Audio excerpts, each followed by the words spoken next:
verso 1 a 4, que foi da semana passada, e depois o verso 5 a 8, que é o que nós vamos conversar hoje, vamos meditar hoje, nos versos do 5 ao 8, mas vamos ler os outros 4, só para refrescar a nossa memória e os irmãos se lembrarem um pouco do que foi falado.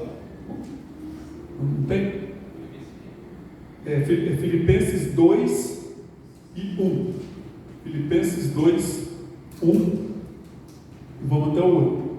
Então, diz assim: portanto, se há algum conforto em Cristo, se há alguma consolação de amor, se há alguma comunhão no Espírito, se há alguns entranháveis afetos e compaixões, e eu expliquei para os irmãos que, só volta um pouquinho para mim, esse se há, né? Esse se há aí, se há algum conforto, se há alguma tal. Essa palavrinha se ela não é uma condição assim, será que há alguma coisa, consolação em Cristo? Não, a ideia da construção gramatical na língua grega é: se há algum conforto em Cristo, e há conforto. Não é uma opção, uma dúvida que eu estou lançando, que Paulo estava lançando aos ouvidos dos irmãos. Ele está falando assim: olha, se nós formos traduzir para o português, para entender, ficaria assim, né? Para ficar mais claro. Portanto, ele fala assim: há, né? Há conforto em Cristo, há consolação de amor, há comunhão no Espírito, há entranháveis afetos de compaixões. Seria isso que Paulo queria dizer. Há essas coisas. Havendo essas coisas, vem o verso 2. O que ele quer? O que ele espera como pastor? Verso 2: completai o meu gozo para que sintais o mesmo. O que Paulo quer? Que todos nós sintamos as mesmas coisas do versículo 1. Sentir, e esse que eu expliquei para os irmãos, esse sintais o mesmo, não significa um sentir manipulado, em que eu obrigo os irmãos, através do discurso e da persuasão ou da retórica, levar vocês a pensarem as mesmas coisas, sem que vocês saibam o que é. A ideia aqui é que você saiba exatamente o que você está pensando. E se todos nós soubermos exatamente o que pensar, dentro do contexto cristão, nós vamos acabar pensando todas as mesmas coisas, porque um cristão nascido de novo sempre vai pensar relacionado ao reino do céu. Ele fala, né? Tendo o mesmo amor, o mesmo ânimo, sentindo a mesma coisa, é isso que ele espera de nós. Verso 3: nada façais por contenda ou por vanglória, mas por humildade, cada um considere os outros superiores a si mesmo. Esse é o desafio nosso, é fazer as coisas para a glória de Deus e não para nós. Verso 4: não atende cada um para o que é propriamente seu, mas cada qual também para o que é dos outros. Não é, e isso aqui não é atentar para as coisas dos outros com inveja. A ideia aqui é que antes de eu buscar aquilo que me interessa, eu devo buscar aquilo que interessa ao próximo, e não o que me interessa pessoalmente. E aí nós entramos no versículo de hoje: de sorte que haja em vós o mesmo sentimento que houve também em Jesus Cristo. Verso 6: que sendo em forma de Deus, não teve por usurpação ser igual a Deus, mas fez a si mesmo, fez a si mesmo de nenhuma reputação, tomando a forma de servo, fazendo-se semelhante aos homens, e achado na forma de homem, humilhou-se a si mesmo, sendo obediente até a morte, e morte de cruz. Fecha seus olhos. Pai amado, peço a Ti neste momento, pela Tua graça e pela Tua bondade, que o Senhor fale conosco nesta hora, Senhor, mais uma vez, que a Tua palavra venha penetrar no nosso coração e venha trazer luz às dúvidas, ao medo, às incertezas, aos sentimentos ruins que querem nos desanimar, que a luz da tua palavra nessa noite brilhe em nossa mente para nos fazer mais claro nesta caminhada, e assim nós podemos servir ao Senhor todos juntos no mesmo objetivo, no mesmo propósito. É que nós oramos a Ti, Senhor. Amém. Amém. Então, modelo para a unidade espiritual. Se os irmãos puderem colocar na versão internacional, aí às vezes fica mais fácil aqui o que eu deixei na lição, no estudo. Veja, irmão, a unidade espiritual na igreja só é possível quando seguimos o modelo de Cristo. Tá? Quando seguimos o modelo de Cristo. Então, o verso 5 fala sobre a encarnação de Jesus, que é o supremo exemplo de humildade. O supremo, o maior exemplo de humildade está no ato da encarnação de Jesus. A palavra aqui diz assim: seja a atitude de vocês a mesma de Cristo Jesus, ou seja o modo de pensar de vocês o mesmo de Cristo Jesus.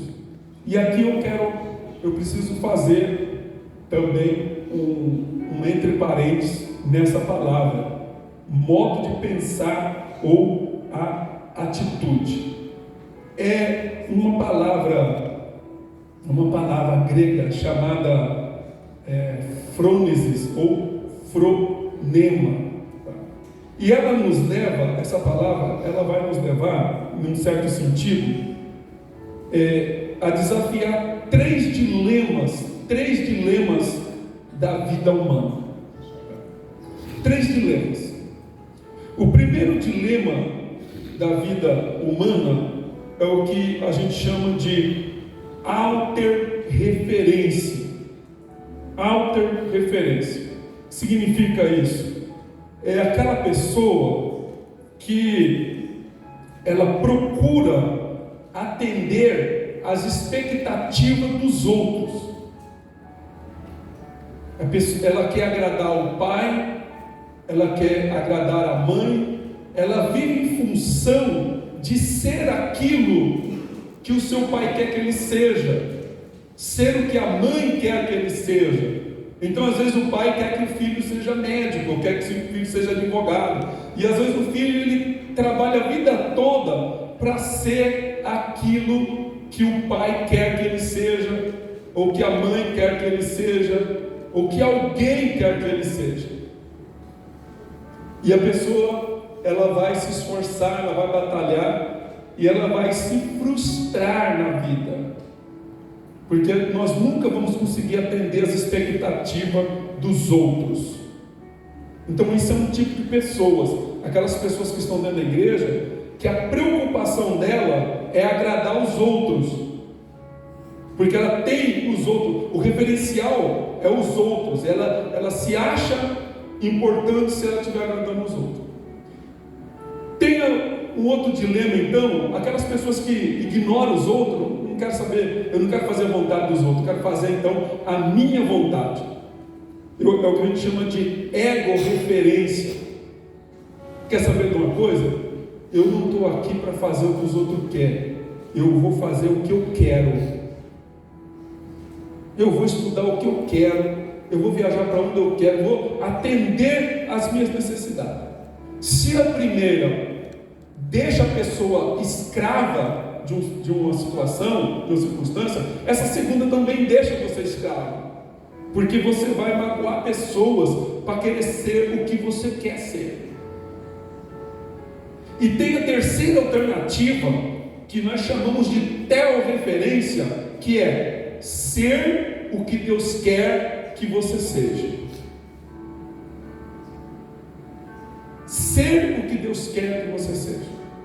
Então, o ser humano, ele vai estar circulando nesses três dilemas. Ou ele está lutando para ser alguém que que ele admira, ou ele está lutando para ser algo que ele deseja ser, e a terceira são aquelas pessoas que têm o desejo de ser o que Deus quer que ele seja. E essa palavra fronema, então, essa palavra fronema no grego, ela é traduzida ali como modo de pensar. Na outra tradução, na revista Fiel, nós vimos lá que tende em vós o mesmo sentimento. E às vezes, também numa versão da NVI atualizada, ela fala sobre atitude. Só que essa palavra, irmão, essa palavra, o mesmo modo de pensar, que no grego é fronema, você não consegue traduzir ela com uma palavra só. Ela está incluído sentimento, está incluída atitude, está incluído modo de pensar, mas tem mais coisas nessa palavra. Tem mais coisas nessa palavra que vai mais profundo nisso. E a primeira coisa essa palavra ela tem 3 dimensões. O que seria então fronema? Então é um conceito, ela seria assim: é um profundo reconhecimento do que é bom. Primeira coisa, eu reconheço que algo é bom, um profundo conhecimento de algo bom. Uma vez que eu reconheço que isso é bom, eu vou partir para ação prática de viver segundo esse bom. Eu sei que é bom e eu vou praticar isso porque é bom. Mas ele não para aí, esse verbo. Ele ainda vai mais além. Ele fala assim que eu desejo fazer. Porque os irmãos, vejam bem, eu posso reconhecer alguma coisa boa. Nós podemos reconhecer várias coisas boas e não fazer nenhuma. Por exemplo, eu posso reconhecer que ajudar uma pessoa em necessidade é bom, não é? Eu não posso fazer isso? Eu posso reconhecer coisas boas, mas eu posso não fazer nada também. Eu só reconheço que é bom, mas eu não faço nada. E aqui não. Esse modo de pensar de Jesus eu reconheço algo bom e eu faço esse algo bom. Só que eu posso reconhecer algo bom, eu posso fazer algo bom e ainda não atingir a profundidade dessa palavra. Por quê? Essa palavra era concluída, esse modo de pensar, esse problema, com eu desejo fazer.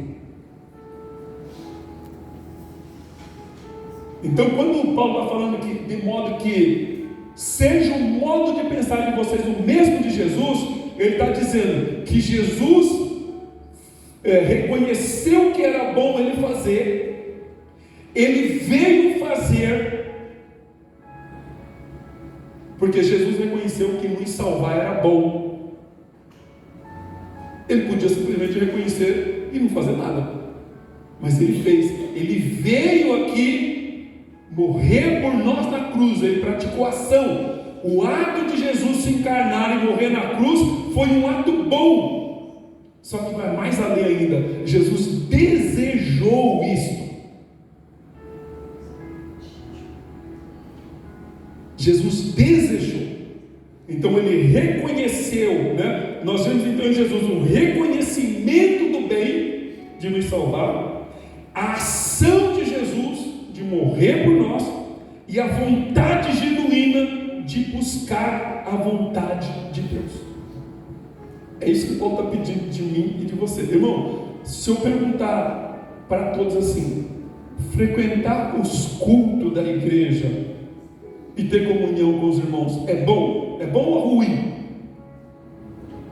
É bom. Eu creio que todos os irmãos vão concordar com isso. Todos os crentes da cidade vão concordar com isso. Agora, esse é um primeiro passo. O segundo passo qual é? Eu vou no culto. Eu vou para a ação. Se é bom, eu vou praticar. Só que é possível que alguém esteja aqui hoje porque é bom estar na igreja? Você tomou a atitude de sair da sua casa e vir para o culto, só que pode estar faltando o desejo de estar aqui. Vocês entendem isso?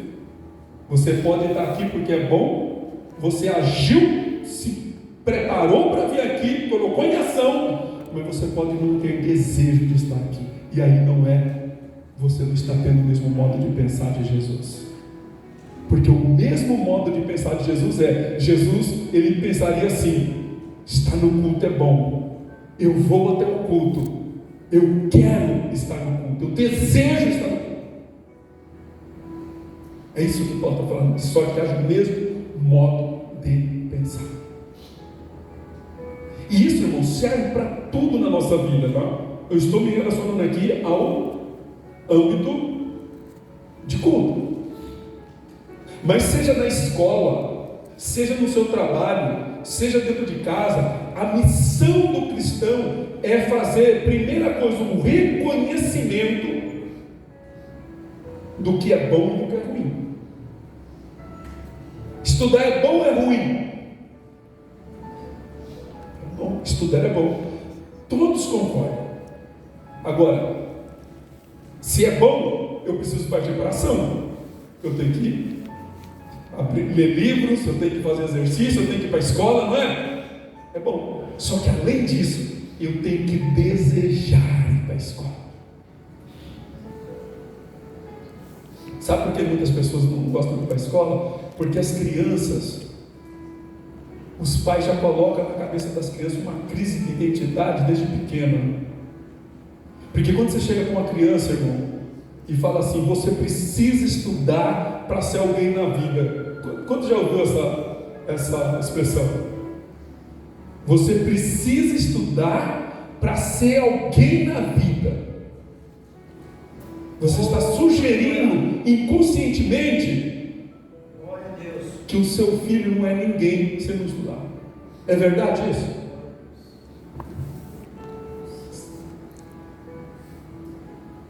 Você, de uma certa forma, está falando para o seu filho, você está criando para o seu filho uma autorreferência, porque o seu filho ele vai querer fazer as coisas para agradar você, pai. Agora, quando você passa para o seu filho que a referência do seu filho é até a referência, é Deus, e o que Deus quer dele não é que ele seja médico, não é que ele seja bombeiro, não é que ele seja professor, não é que ele seja pedreiro, eletricista, motorista. O que Deus quer dele é que ele seja um servo que glorifica a Deus. E sendo um servo que glorifica a Deus, ele vai ser um excelente médico, vai ser um excelente professor, um excelente engenheiro, porque ele não está estudando medicina para ser alguém, ele está estudando medicina para glorificar o nome do Senhor. E quantas pessoas, por isso que muitos não encontram motivação nos estudos, porque eles não estão estudando para a glória de Deus, eles estão estudando para ser alguma coisa, como se eles não fossem. Então Jesus é esse exemplo. A encarnação de Jesus é o ápice da humildade, da autonegação e do amor altruísta. Ele veio ao mundo em submissão à vontade do Pai, não buscando glória para si, mas para cumprir o propósito divino. Essa mesma disposição deve estar presente na igreja, pois não há unidade sem humildade. Jesus nos ensinou: tome sobre vocês o meu jugo e aprendam de mim, que sou manso e humilde de coração. Mateus 11:29. Irmão, Jesus, ele era Deus. Ele estava lá no céu, os anjos adorando a ele. Ele não precisava vir morrer por mim, por você, mas ele tomou uma atitude de deixar a glória dele. Ele se autonegou por causa de um amor altruísta por mim e por você. E cá entre nós, irmão, o que eu e o que você tinha para fazer Deus se encarnar e vir morrer na cruz por você? O que você tinha de bonito? O que eu tenho de especial? O que você tem de especial para ele fazer isso? Nada. Nós não temos nada de especial. Foi o amor dele por nós. Por isso que ele é nosso exemplo. E às vezes quando alguém nos magoa por coisas mínimas, digo mínimas, em relação ao que Cristo fez. Se for comparar a nossa ofensa em relação a Cristo, as ofensas que os irmãos fazem conosco é muito, muito infinitamente menor, para nós ficarmos tão melindrosos. Jesus serviu, irmão, sem interesse próprio. Tudo que Jesus fez foi um ato espontâneo de graça e misericórdia por pecadores indignos como nós. Ele não buscou reconhecimento humano, mas veio para servir. Um dos maiores exemplos disso foi quando ele lavou os pés do discípulo, em João 13, 12 e 17, resumindo, mas básico, diz assim: vocês entendem o que eu lhes fiz? Se eu, o Senhor e Mestre, lavei os pés de vocês, vocês também devem lavar os pés um do outro. Com isso, Paulo ensina que o caminho da unidade é trilhado por pessoas humildes que, como Cristo, buscam o interesse dos outros e não o próprio. Veja, nós estamos falando do mesmo modo de pensar de Jesus Cristo. O mesmo modo de pensar. E quando nós pensamos igual a Jesus Cristo, como Jesus pensou, nós não vamos buscar o nosso interesse pessoal. E aí nós temos aqui um contraste que existe entre o reino de Deus e o do mundo. E Jesus está explicando que no mundo os poderosos buscam status e são servidos por muitos. Os fariseus, que eram os religiosos da época, e saduceus, foram duramente criticados por Jesus porque desejavam apenas a glória humana. Jesus fala assim: ai de vocês, mestres da lei e fariseus hipócritas, vocês são como sepulcros vaiados. No reino de Deus, porém, a grandeza está no serviço, e o amor é aquele que se faz, e o maior é aquele que se faz servo de todos. Ter o mesmo modo de pensar de Jesus Cristo, irmão, significa disposição para lavar os pés dos outros. E lavar os pés dos outros aqui significa você ter que se abaixar. Mas às vezes o nosso orgulho, a nossa soberba não deixa a gente se curvar. Agora, irmão, olha o nosso atrevimento. Se Jesus, sendo Deus, Ele desceu, Ele fez isso, eu não vou fazer por quê?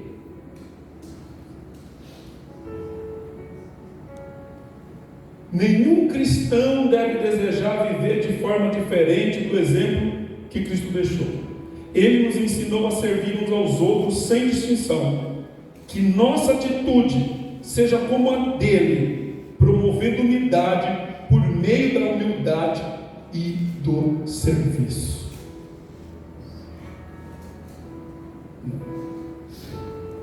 Se alguém quiser sair do nosso meio, que saia, porque não gosta de ouvir a palavra de Deus, quer ouvir outras coisas,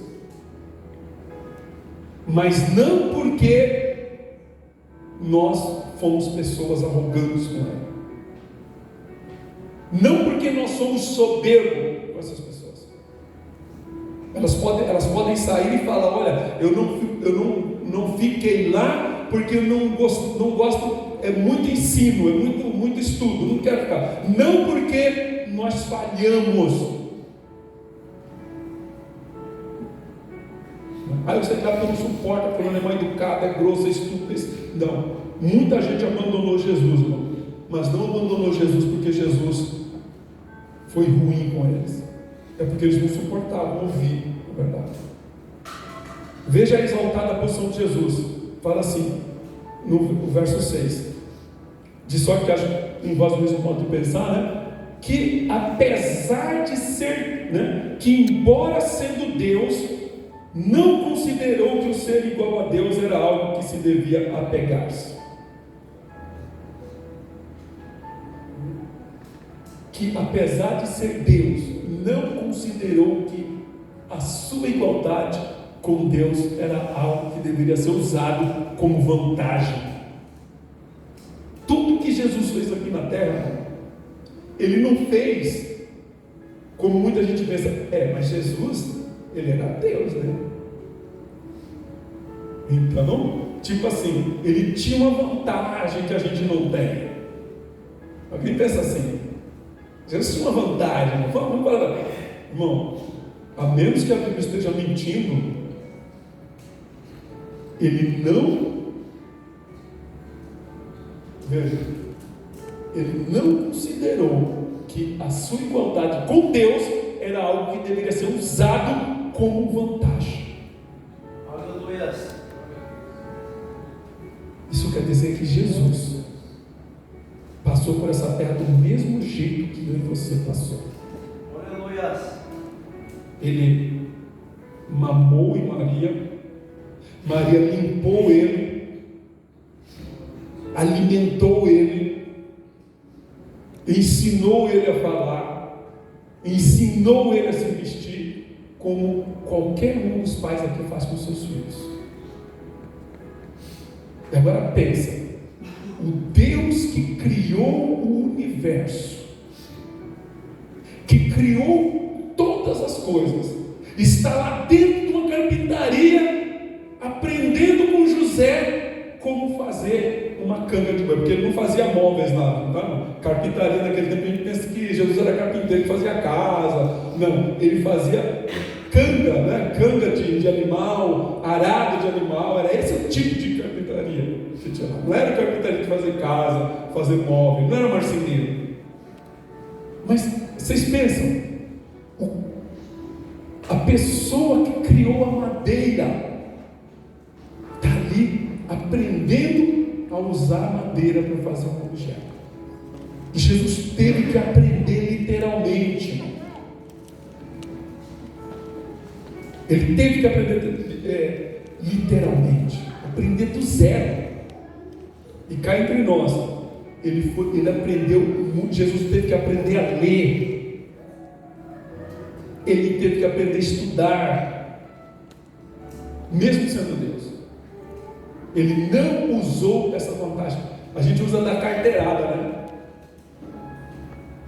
Imagina um juiz, às vezes ele está num lugar, ninguém sabe que ele é juiz. Aí de repente chega alguém lá e dá meio que uma prensa na pessoa, porque eu não sei quem é o juiz. Mas a pessoa não está, o juiz não está na atividade dela, ela está no ambiente comum, mas ela quer um privilégio e exige. Aí guarda a sua vez. Aí a pessoa fala assim: você sabe com quem você está falando? Aí a pessoa às vezes não sabe, a pessoa eu não sei, tem hábito quem sabe. Aí a pessoa tira a carteira: eu sou juiz. Aí pronto, né? Isso chama-se carteirada, é da carteirada. É quando eu uso a minha autoridade num lugar que eu não deveria usar, porque eu não estou exercendo a minha profissão naquele momento. Mas eu uso. E a pessoa, lógico, qualquer um que você apresenta a carteirinha de juiz a ele, vai, ou documento, sei lá qual é o documento que usa, mas deve ter alguma identificação, vai tremer de medo. Porque a pessoa usou uma prerrogativa que ela não deveria usar. Então Jesus, ele era Deus nessa circunstância, mas ele não usou essa prerrogativa para atacar ninguém, nem para tirar vantagem de ninguém. Então quando Jesus ele reconhece que é bom vir morrer por nós, e ele toma a atitude de vir, Jesus começa pelo menos 8, ele desce 8 degraus, ele vai descer, porque Jesus está na posição mais elevada, e ele vai descer. Veja, não considerou que o ser igual a Deus era algo que devia se apegar. Jesus não usou suas prerrogativas divinas ao se tornar homem, mas também não deixou de ser Deus, e sempre afirmou que era Deus. Então esse é o primeiro passo, renunciando suas prerrogativas divinas. Para entender, imagina que nós fôssemos dar uma palestra para cegos, todos cegos, você não é cego, só que você, para sentir a experiência dos cegos, você fala assim: gente, eu quero amarrar uma faixa nos meus olhos, eu quero conversar com esse cego, mas sentindo o que eles estão sentindo. Você não é cego, mas você voluntariamente resolveu colocar uma faixa para não enxergar, para se identificar com eles, para sentir a dificuldade deles, para sentir a limitação dele. Então Jesus, voluntariamente, ele não usou nenhuma prerrogativa de Deus. Ele foi homem como eu e você, e é por isso que nós podemos chegar diante de Deus e orar e pedir ajuda para Deus, porque tem um sentado lá do lado dele que sabe o que é ter fome, que sabe o que é ter raiva, que sabe o que é ter dor, que sabe o que é ter cansaço. A Bíblia fala que ele experimentou todas as angústias do homem. Não tem uma dor que você esteja sentindo hoje, não tem uma angústia que você sinta hoje que Jesus não sentiu. Irmão, e pensa, e assim, às vezes a gente aconselha pessoas que estão doentes, mas uma pessoa que ficou doente e teve a mesma doença, ela tem muito mais propriedade para falar com aquela outra que está doente do que uma que não teve, né? Porque há uma conexão. Aí eu já tive esse problema que você está tendo, e acontece assim. Então é isso que acontece com Jesus. Não importa qual seja a tua necessidade aqui nessa noite, Jesus sabe, porque ele foi homem como eu e você. Glória a Deus. Então o primeiro passo dele foi não usar as prerrogativas dele. Ele rejeitou voluntariamente os privilégios divinos, vivendo plenamente como homem e suportando privações para salvar a humanidade. Isso nos ensina que qualquer atitude cristã que busca privilégios especiais para si mesmo é egoísta e distante do exemplo de Deus. É por isso, irmão, que eu, por exemplo, o pastor José, e até hoje só vi nós dois com esse pensamento. Eu acho ridículo você fazer festa de aniversário para o pastor na igreja. Aí coloca uma cadeira para ele sentar aqui. Aí o culto inteiro é as irmãs cantando para o pastor, é a juventude cantando para o pastor, é alguém declamando para ele. Não tem. Irmão, onde é que fica a glória de Cristo? Jesus não recebeu isso. Por que pastor tem que receber isso? Você quer fazer uma surpresa para o pastor na casa dele? Quer convidar para a churrascaria? Né? Não tem problema nenhum. Mas fazer um culto, e aí faz assim, culto de ação de graças. Não é de ação de graça. É para exaltar uma pessoa que deveria ser o servo de todos. Então uma tremenda hipocrisia de muitos dizer que é servo de todos e ao mesmo tempo todos servindo ele, e ele não serve ninguém. Não é esse o exemplo que Jesus nos deu. Não é esse exemplo que Jesus espera de mim e nem de você. Ou seja, como Jesus não buscou o privilégio inicial. E nós não temos que buscar privilégios especiais aqui, irmão. Quando você for fazer alguma coisa, faça porque é bom fazer, não porque você tem privilégio. Jesus desceu, deixou de ser Deus. Agora, ele vai descer um pouco mais. O verso 7 diz assim: mas esvaziou-se a si mesmo. Esvaziou-se. Não bastou só deixar as prerrogativas de Deus, ele se esvaziou a si mesmo. Ele esvaziou da glória celestial que ele tinha. Porque vocês imaginam, lá no céu, milhares, milhões de anjos louvando a ele. Ele esvaziou dessa glória. Ele esvaziou de sua autoridade divina independente, porque aqui na terra ele dependeu do Espírito Santo para fazer os milagres. Esvaziou-se do uso pleno de alguns atributos divinos, que Jesus era, como Deus é onisciente, onipresente, onipotente, ele era tudo isso, mas ele não usou isso. Esvaziou-se de suas riquezas eternas. Dono do universo, nasceu uma manjedoura, morou, usou um jumento emprestado. Jesus não tinha nada e era dono de tudo. Jesus nunca falou: vocês sabem o que vocês estão falando? Meu pai é dono de tudo isso aqui, eu sou dono de tudo isso. Tem crente que faz assim, irmão. Ele fala assim: eu não sou filho, eu não sou dono, mas sou filho do dono.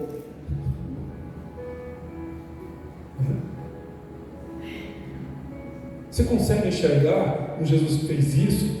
Esvaziou-se de sua íntima relação com o Pai.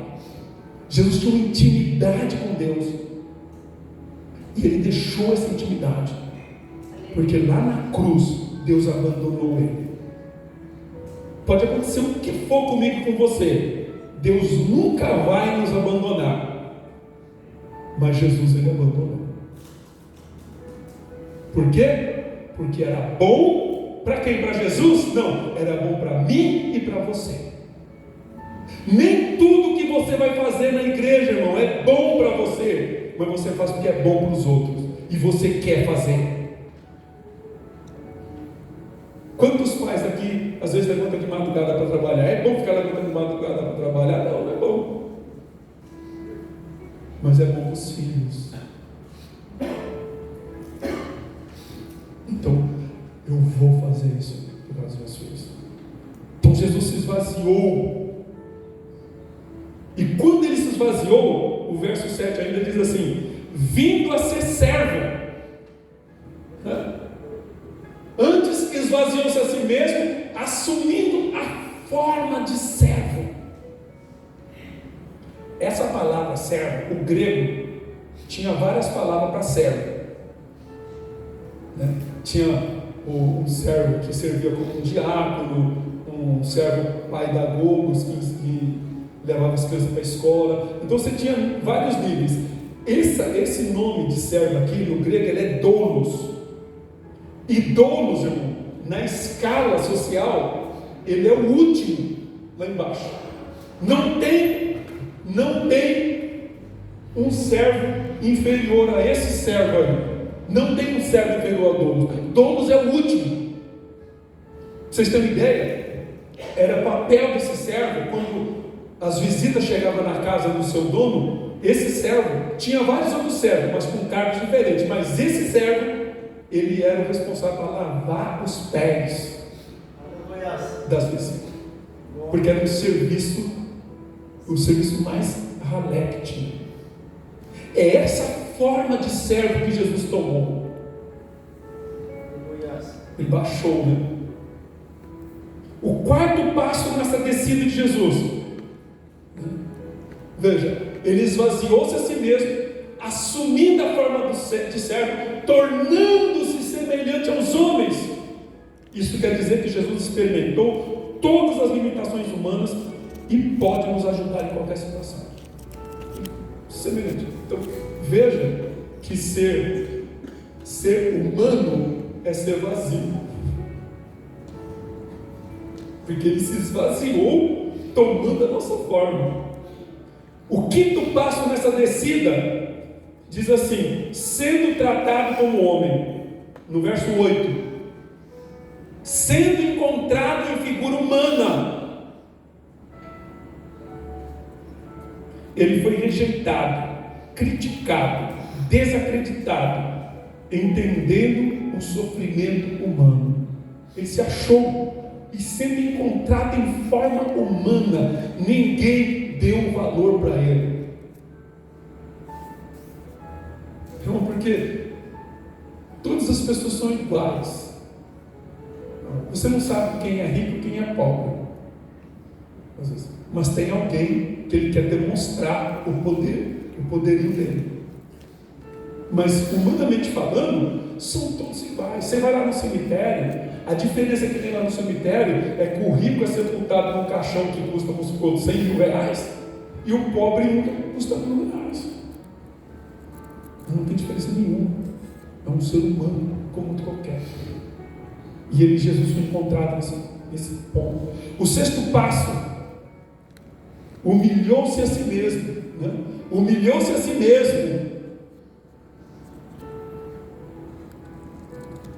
A gente tem dificuldade de se humilhar. Sabe por que a gente tem dificuldade de se humilhar? Porque a gente acha que somos alguma coisa. Agora Jesus, nós estamos falando de Jesus, que se humilhou a si mesmo. E alguém fica assim: ai, fulano me humilhou, ai, fulano. Não. Se fulano está te humilhando, é porque você não está se humilhando. Então Deus está usando uma ferramenta para te humilhar. Que Deus faz assim com a gente. Ele usa a ferramenta para nos humilhar. O Balaão era tão arrogante,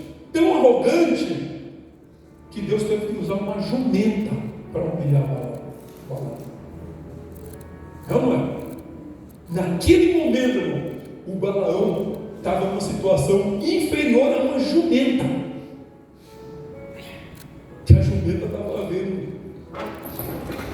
vendo o perigo, e ele nem estava vendo, ele sendo humano. Ele estava inferior a uma jumenta, porque ele não se humilhava. Se tem uma coisa que Deus odeia sobre qualquer coisa, é orgulho. Irmão, não vale a pena a pessoa endurecer o coração. Não endureça, porque Deus quebra, né? Jesus se humilhou, como eu já falei aqui. Ele foi o criador de tudo. E no entanto, como criador, ele estava aqui aprendendo a andar, aprendendo a escrever, aprendendo a ler, aprendendo a fazer os materiais de carpintaria. E nós, às vezes, não queremos fazer. Sétimo passo: obediência até a morte. Então, olha, Jesus só está descendo aqui. Vocês percebem que ele só está descendo? Ele está assim, ó, descendo. Humilhou-se e foi obediente até a morte. E o que tem de crente aí, decretando que não vai morrer? Jesus foi obediente até a morte. Quando a morte chegou assim, vim te buscar. Pai, na tua mão entrega meu espírito. Então, irmão, Jesus entregou-se voluntariamente, passando pelo sofrimento da morte humana. E olha, desce mais um pouco. Por quê? Obediente até a morte, e morte de cruz. Morte de cruz. Veja, a cruz era uma morte vergonhosa e cruel, reservada para criminosos. Nenhuma morte foi tão covarde e humilhante quanto a de Cristo, e ele suportou isso por nós.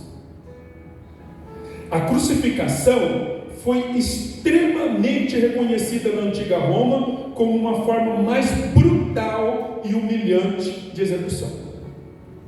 Eu trouxe 3 historiadores que falam sobre a cruz.